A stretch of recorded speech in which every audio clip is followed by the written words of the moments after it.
মৰমৰ ছাত্ৰ-ছাত্ৰীসকল, আজি আমি আলোচনা কৰিবলৈ লৈছোঁ তোমালোকৰ ক্লাছ 3 যিখন ইংৰাজী কিতাপ আছে ব্লুচম 1ৰ লেচন নম্বৰ 2ৰ এক্টিভিটিজ নম্বৰ 1ৰ বিৰ পৰা যিমানখিনি কৰি দিবলগীয়া আছে আটাইকেইটা কৰি দিবলৈ চেষ্টা কৰিম। যদি নাপাৰোঁ তেনেহ'লে তোমালোকক নেক্সট এটা ভিডিঅ' লৈ আহিম। গতিকে তোমালোকে ইয়াৰ আগৰ যিখিনি এক্টিভিটিজ আছে লেচন আছে গোটেইকেইটা মই তোমালোকক এটা ভিডিঅ' আপলোড কৰিলোঁ পাৰ্ট 1 বুলি। গতিকে তোমালোকে যদি সেইটো চোৱা নাই তেনেহ'লে সেইটো চাই ল'বা, মোৰ প্লেলিষ্টত আছে।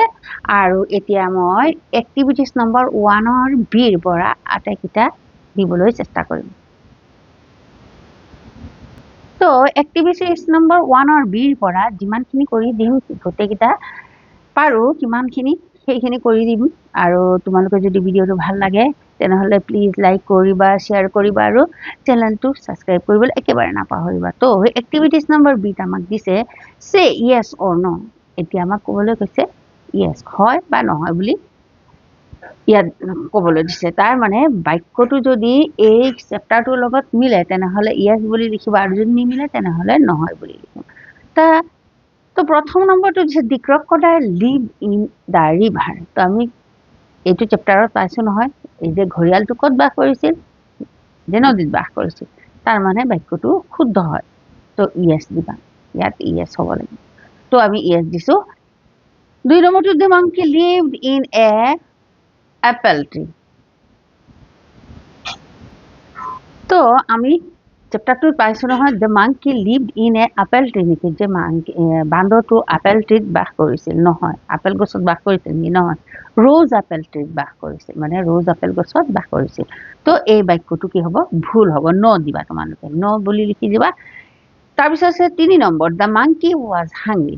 বান্দৰটো বৰ ক্ষুধাৰ্ত আছিল, মানে ভোকাতুৰ আছিল। সঁচা নে নহয়? বান্দৰটো সদায় কি ৰ'জ আপেল যেতিয়া বাস কৰিছিল কি ৰ'জ আপেল সদায়ে খাইছিল, তেনেহ'লে কি ভোকাতুৰ কেনেকে? তাৰ মানে আমি এই চেপ্টাৰটোত পাইছোঁ যে কি যে ক্ৰকডাইল ৱাজ হাংৰি। তো ইয়াত আমি জানো যে ঘৰিয়ালটোৱে কি আছিল, ক্ষুধাৰ্ত আছিল। তো এই বাক্যটো কি হ'ব, ভুল হ'ব। তো ইয়াত তোমালোকে ন' বুলি লিখি ল'বা। তাৰপিছত আছে দি ৰ'জ আপেলছ ৱেৰ চুইটছ, যে মানে ৰ'জ আপেলটো বৰ সোৱাদযুক্ত, মানে খুব মিঠা। সঁচা নে? সঁচা। তো ইয়াছ বুলি লিখি ল'বা। তাৰপিছত আছে 5 number the monkey wanted to taste the heart of the crocodile, যে বান্দৰটোৱে ক্ৰকডাইলৰ কলিজাটো খাব বিচাৰিছে। সঁচা নে? নহয়। কিহৰ কাৰণে আমি চেপ্টাৰটোত পাইছোঁ যে চেপ্টাৰটোত আছে যে ক্ৰকডাইল ৱাইফ, মানে ক্ৰকডাইলৰ মানুহজনীয়ে কি কৰিছিল, খাবলৈ বিচাৰিছিল মাংকিৰ কি হাৰ্টটো। তো ইয়াত এই বাক্যটো হ'ব ভুল হ'ব। তো তোমালোকে ইয়াত না লিখি দিবা, ঠিক আছে। এতিয়া দিছে think and say what would you do if you were the crocodile the monkey's friend. এতিয়া তুমি যদি ক্ৰকডাইল হ'লাহেঁতেন, ঘৰিয়াল হ'লাহেঁতেন, মাংকিৰ বন্ধু ঘৰিয়াল হ'লাহেঁতেন, তেতিয়া কি কৰিলাহেঁতেন? তো ইয়াত তোমালোকৰ থিংক এণ্ড চে, তুমি কি কৰিলাহেঁতেন, যে মই কেতিয়াও তাৰ হাৰ্টটোত বিচাৰিলোহেঁতেন, কাৰণ ইমান ভাল বন্ধু মোক সদায় খাবলৈ দিয়ে, তেনেহ'লে সেই বন্ধুটোক মই হেৰুৱাব কেতিয়াও নিবিচাৰিলোঁ। তো তোমালোকে এই প্ৰশ্নৰ উত্তৰটো ইমান এটা ইম্পৰ্টেণ্ট নহয়।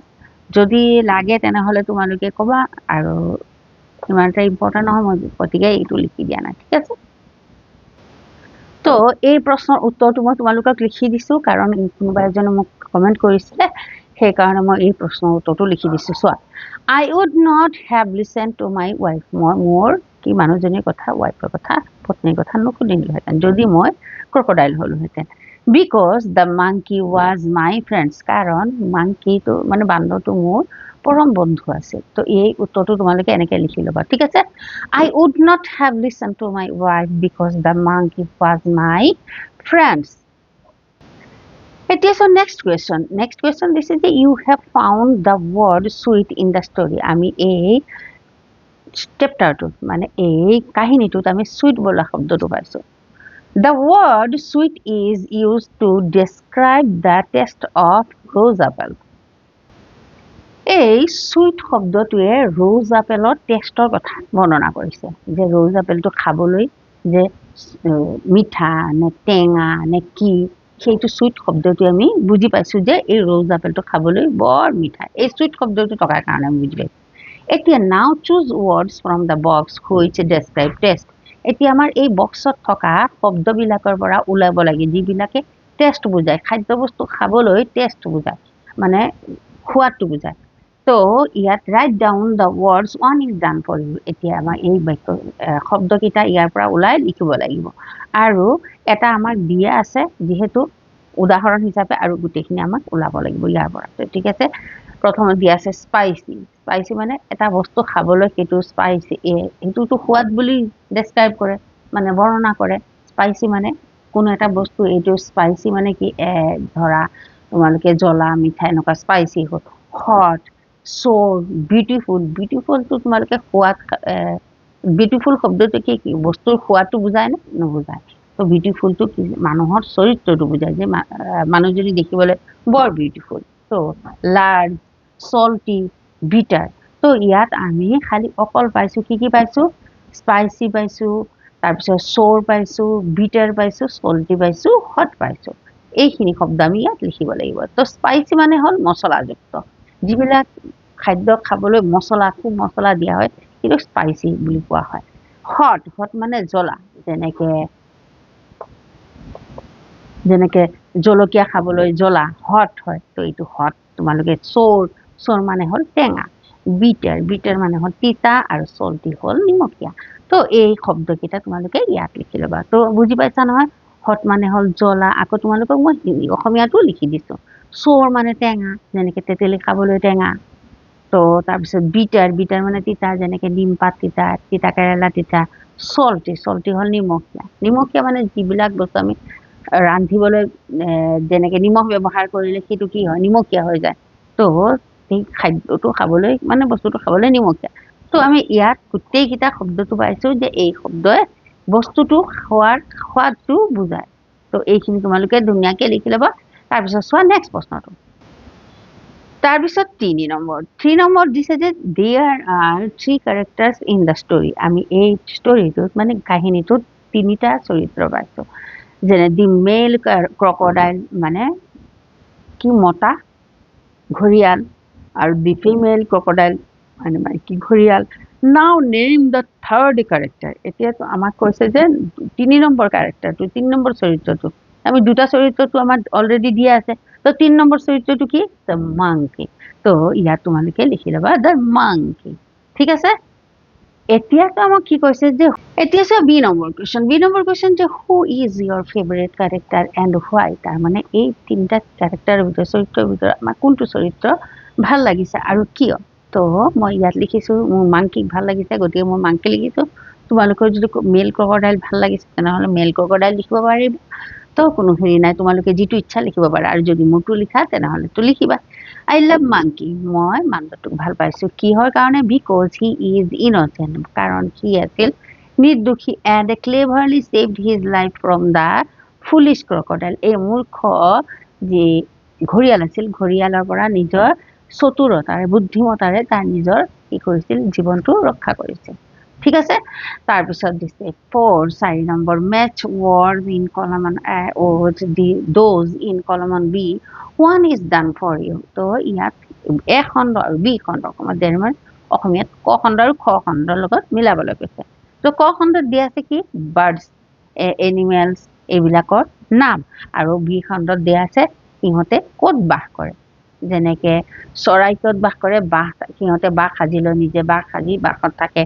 তো মাংকি ক'ত থাকে? মাংকিটো গছৰ ডালত থাকে, সিহঁতেতো নিজে ঘৰ সাজিব নাজানে, গতিকে সিহঁতে গছৰ ডালতে থাকে। তাৰপিছত লায়ন ক'ত থাকে? লায়ন থাকে গুহাত, এনেকে সিহঁতৰ এই মাটিৰ গুহা থাকে, মাটিৰ গুহা মানে মাটিৰ গুহাৰ ভিতৰত সিহঁত থাকে। তো ৰেবিট ক'ত থাকে? তো এইখিনি তোমালোকেও লিখিব লাগে। তো বাৰ্ডছ এটা দিয়া আছে নেষ্ট। নেষ্ট মানে হ'ল যে চৰাই বাহ হয়, চৰাই বাহক নেষ্ট বুলি কোৱা হয়। মাংকি তোমালোকে লিখিবা, মাংকিটো লিখিবা ট্ৰী। ঠিক আছে, মাংকি ক'ত বাস কৰে? গছত বাস কৰে। লায়ন ডেন লিখিবা, তাৰপিছত ৰেবিটো লিখিবা বাৰ্ড। ঠিক আছে, তাৰপিছত চোৱা নেক্সট প্ৰশ্ন। নেক্সট প্ৰশ্ন আমাক দিছে যে read the following words aloud, মানে লাউড কি মানে জোৰে জোৰে পঢ়িবলৈ দিছে। ক্লাইম্ব, থাম্ব, কুম্ভ, ডাম্ব, নি, নো, নাইফ, নো। এইখিনি তোমালোকে ধুনীয়াকৈ জোৰে জোৰে পঢ়িবা। তাৰপিছত চোৱা নেক্সট প্ৰশ্নটো। তাৰপিছত আছে 6 number, read the following words. এতিয়া আমাৰ তলত থকা শব্দখিনি পঢ়িবলৈ দিছে। These are naming words. এইখিনি হ'ল নামবোধক শব্দ, নাম শব্দ মানে যেনে নাউন আৰু ধৰ অক্ষৰ বিশেষ্য হয়। বিশেষ্য মানে নাম বুজোৱা শব্দকেই বিশেষ্য বুলি কোৱা হয়। এই গোটেইখিনি নাম আৰু কি, যেনেকৈ এইটো ট্ৰি হ'ল গছ, সেইটো এটা নাম, বস্তুৰ নাম। তো ৰিভাৰ, সেইটো এটা বস্তুৰ নাম। যে এইখিনি গোটেইখিনি কি হৈছে, ক্ৰকডাইল, ক্ৰকডাইল হ'ল এটা জীৱ জন্তুৰ নাম, মাংকি হ'ল এটা জীৱ জন্তুৰ নাম। তাৰমানে ইয়াত গোটেইখিনি নাম বুজোৱা শব্দ দিয়া আছে। তো আমাক এইখিনি কি কৰিবলৈ কৈছে, পঢ়িবলৈ কৈছে। This naming words, read the following words মানে পঢ়িবলৈ কৈছে। মাংকি, তাৰপিছত ক্ৰকডাইল, ৰিভাৰ, ট্ৰি। এতিয়া চোৱা নেক্সট প্ৰশ্নটো। তাৰপিছত চোৱা next, now read the lesson again and try to find some more naming words and write them in the boxes given below. এতিয়া আমাৰ এই বক্স দি আছে যে, এই বক্সত কি কৰিব লাগে, এই চেপ্টাৰটো আকৌ পঢ়িবলৈ কৈছে আমাক। যে আমি আকৌ পঢ়িব লাগে আৰু চেপ্টাৰটোৰ ভিতৰত যিখিনি নেমিং ৱৰ্ড আছে, নাম বুজোৱা শব্দ আছে, সেই শব্দখিনি ইয়াত লিখিবলৈ দিছে। তো ইয়াত এই বক্স 1 2 3 4টা দিছে। এই বক্সৰ ভিতৰত আমাৰ নামখিনি লিখিবলৈ দিছে, যিকোনো বস্তুৰ নাম, জীৱ জন্তুৰ নাম, প্ৰাণীৰ নাম। তো ঠিক আছে। তো আমি এই চেপ্টাৰটো ভালকৈ পঢ়িলোঁ। ভালকৈ পঢ়ি কি কি পালোঁ, নাম বুজোৱা শব্দ, ৰ'জ আপেল, ৱাইফ, ফ্ৰেণ্ড, তাৰপিছত হাৰ্ট। এই 4টা তোমালোকে ধুনীয়াকৈ লিখি ল'বা। ঠিক আছে। এতিয়া চোৱা, look at the picture and read the sentence below. এতিয়া আমাৰ এই ছবিখনলৈ চোৱা, লুক এট দ্য পিকচাৰ, ছবিখনলৈ চোৱা, and read the sentence below. এতিয়া এই তলত থকা চেণ্টেন্সখিনি বাক্যখিনি পঢ়িবলৈ দিছে। The monkey was swing on a tree. যে বান্দৰটো কি গছত ঝুলি আছে, দুলি আছে বা ঝুলি আছে। The crocodile is swimming in the river. এই ঘৰিয়ালটোৱে এই নদীটোত কি কৰি আছে, সাঁতুৰি আছে। চুইমিং মানে সাঁতোৰা, চুইমিং মানে হ'ল ঝুলি থকা। ঠিক আছে। নাও look at the picture and right down A sentence about it. এতিয়া আমাক কি কৈছে, যে এতিয়া আমি এই পিকচাৰটোলৈ চাবলৈ কৈছে আৰু ইয়াত লিখিবলৈ দিছে। পিকচাৰটোত কি দেখুওৱা হৈছে, যে ল'ৰা এটা কি কৰি আছে, নদীত বা পুখুৰীত সাঁতুৰি আছে। তো ইয়াত আমি কি লিখিম, the boy is swimming in the river লিখিলেও হ'ব। তো ঠিক আছে, the boy is swimming in the river. ঠিক আছে। তোমালোকে এই বাক্যটো ধুনীয়াকৈ লিখি ল'বা। আকৌ কৈ দিছোঁ, the boy is swimming in the river. ঠিক আছে। এতিয়া চোৱা নেক্সট প্ৰশ্নটো। তো এতিয়া নেক্সট প্ৰশ্নটো চোৱাচোন। 8 নম্বৰ দিছে, যে monkey and the crocodile were good friends. Monkey আৰু বান্দৰ আৰু ঘৰিয়ালটো খুব ভাল বন্ধু আছিল। দে টকড উইথ ইচ আদাৰ। সিহঁতে দুজনে দুজনৰ লগত কথা পাতিছিল। The monkey shared rose apples with his friend. তো মাংকি কি কৰিছিল, এই বান্দৰটোৱে তেওঁ কি কৰিছিল, ভগাইছিল। কি ৰ'জ আপেল সদায় বন্ধুৰ লগত কি কৰিছিল, ভগাইছিল। বন্ধুৰ সৈতে কি কৰিছিল, ৰ'জ আপেল সদায় বুলি লিখা নাই, ৰ'জ আপেল ভগাইছিল। তো write down a few things that you do with your friends. এতিয়া আমাক কি কৰিবলৈ দিছে, যে তোমালোকক লিখিবলৈ দিছে যে তোমালোকে তোমালোকৰ বন্ধুৰ লগত কি কি কাম কৰা, এইখিনি লিখিবলৈ দিছে। You may use words given in the bubble on one is done for you. তো তোমালোকে এই যে বাবুলত থকা শব্দখিনি লৈ ইয়াত কি কৰিব লাগিছে, ফিল ইন দ্য ব্লেংকছ লিখিব লাগিছে। তে তুমি তোমাৰ বন্ধুৰ লগত কি কি কাম কৰা। ঠিক আছে। তো I like to share toys with my friends. মই মোৰ টয়টো, মোৰ পুতলাটো মোৰ বন্ধুৰ লগত কি কৰোঁ, ভগাই খেলোঁ বা ভগাওঁ। বন্ধুৰ লগত শ্বেয়াৰ কৰোঁ মানে ভগাওঁ, মানে তাকো দিওঁ, ময়ো নিজেও লওঁ। I like to play with my friends. মই মোৰ বন্ধুৰ লগত খেলোঁ। I like to read book with my friends. মই মোৰ কিতাপটো মোৰ বন্ধুৰ লগত কি কৰোঁ, বন্ধুৰ লগত পঢ়োঁ। তো I like to talk with my friends. মই মোৰ বন্ধুৰ লগত কি কৰিব পাৰোঁ, I like to share toys with my friend. মই মোৰ বন্ধুৰ লগত পুতলাটো শ্বেয়াৰ কৰি ভাল পাওঁ। I like to play with my friend. মই মোৰ বন্ধুৰ লগত খেলি ভাল পাওঁ। I like to read book with my friend. মই মোৰ বন্ধুৰ লগত কিতাপ পঢ়ি ভাল পাওঁ। I like to talk with my friends. মই মোৰ বন্ধুৰ লগত কথা পাতি ভাল পাওঁ। তো ঠিক আছে। গতিকে তোমালোকে এইখিনি পঢ়ি ল'বা তাৰপিছত চোৱা 9 number read the question and answer এতিয়া আমাক কি কৰিছে কুৱেশ্যনখিনি পঢ়িবলৈ কৈছে আৰু আনচাৰখিনি পঢ়িবলৈ কৈছে কুৱেশ্যন আনচাৰ দুইটাই দিয়া আছে সচৰাচৰ আমাক কুৱেশ্যন দিয়া হয় আমি আনচাৰবিলাক লিখোঁ গতিকে ইয়াত আমাক কুৱেশ্যন আনচাৰ দুইটাই দিয়া আছে খালি আমাক পঢ়িবলৈ কৈছে তো where did the monkey live যে বান্দৰটো ক'ত বাস কৰিছিল The monkey lived in a rose apple tree. The monkey বান্দৰটো rose apple tree বাস কৰিছিল What did the monkey give to the crocodile? যে monkey বান্দৰটোৱে crocodile ঘৰিয়ালটোক কি দিছিল তো এনসাৰটো দিছে the monkey gave rose apple to the crocodile. monkey কি সদায় গোলাপ জামুন দিছিল crocodileক খাবলৈ বা crocodileক দিছিল যে বান্দৰটোৱে ঘৰিয়ালক কি দিছিল rose apple মানে গোলাপ জামুন দিছিল তো এতিয়া আমাক প্ৰশ্ন কি দিছে you can use a WH words like what where when why and how to ask question তাৰ মানে এই যে WH এৰ আৰম্ভ হোৱা শব্দখিনি যেনেকে what where when why and how to ask question এই শব্দবোৰ ব্যৱহাৰ কৰা হয় প্ৰশ্ন খুদুতে চাবাচোন প্ৰশ্ন খুদুতে প্ৰথমে এইটো থাকে বা where থাকে বা when থাকে why what মানে কি where মানে ক'ত when মানে কেতিয়া why মানে কিয় how মানে কেনেকৈ তো এই শব্দকিটা আমি প্ৰশ্ন কৰোতে ব্যৱহাৰ কৰো ঠিক আছে ইংৰাজীত প্ৰশ্ন কৰোতে এই শব্দকিটা আমি ব্যৱহাৰ কৰো তো write down question to get the given answer এতিয়া আমাক কি কৈছে যে প্ৰশ্ন দিয়া নাই আমাক উত্তৰ দিছে আমি প্ৰশ্ন বনাব লাগিব তাৰ মানে এই উত্তৰটো আমি পাবলৈ হলে প্ৰশ্নটো কেনেকুৱা কৰিব লাগিব তো আমি উত্তৰটো পাম তো the crocodile lived in the river যে ঘৰিয়ালটো ক'ত বাস নদীটোত বাস কৰে তো ইয়াৰ প্ৰশ্নটো কি হ'ব যে where did the crocodile live যে crocodileটো ক'ত বাস কৰে যে কোনোবা এজনে আমি যদি প্ৰশ্ন সোধাৰ পিছতহে এই উত্তৰটো আহিব গতিকে তোমালোকে এইটো লিখিব লাগিব কোৱেশ্চনখিনি লিখিব লাগিব আনসাৰখিনি লিখা আছে The crocodile gave his wife rose apple যে crocodile বা ঘৰিয়ালটোৱে তেওঁৰ পত্নীক কি কৰিছিল গোলাপ জামুন দিছিল তো ইয়াৰ প্ৰশ্নটো কি হ'ব লাগিব যে what did the crocodile give his wife তাৰ মানে তেওঁৰ পত্নীক তেওঁ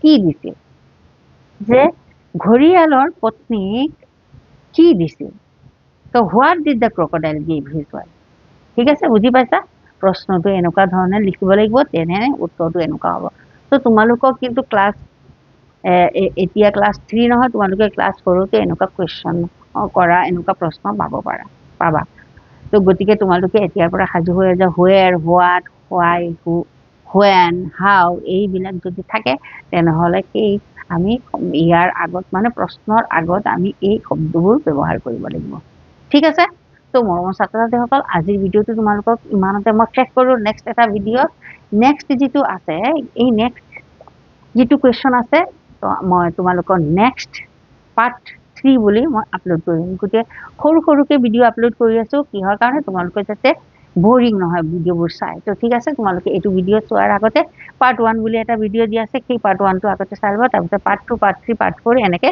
ক্ৰম অনুসাৰে চাবা তো তোমালোকে বুজি পাবা তো মোৰ ছাত্ৰ-ছাত্ৰীসকল আজি ভিডিওটো ইমানতে শেষ কৰিছো নেক্সট এটা ভিডিওত আকৌ তোমালোকৰ লগত দেখা হ'ব তেতিয়ালৈকে তোমালোকে ভালে থাকিবা সুস্থ থাকিবা আৰু পঢ়ি থাকিবা তো বাই বাই তো তোমালোকে এই ভিডিওবোৰ কৰ পৰা চাই আছা তোমালোকৰ ঘৰবিলাক ক'ত তোমালোকৰ ঘৰ ক'ত মোক জনাবাচোন আৰু তোমালোকৰ পৰীক্ষা কেতিয়াৰ পৰা আৰম্ভ হ'ব সেইখিনি জনাবলৈ মোক নাপাহৰিবা মই জানো তোমালোকে জনাবাই তো বাই বাই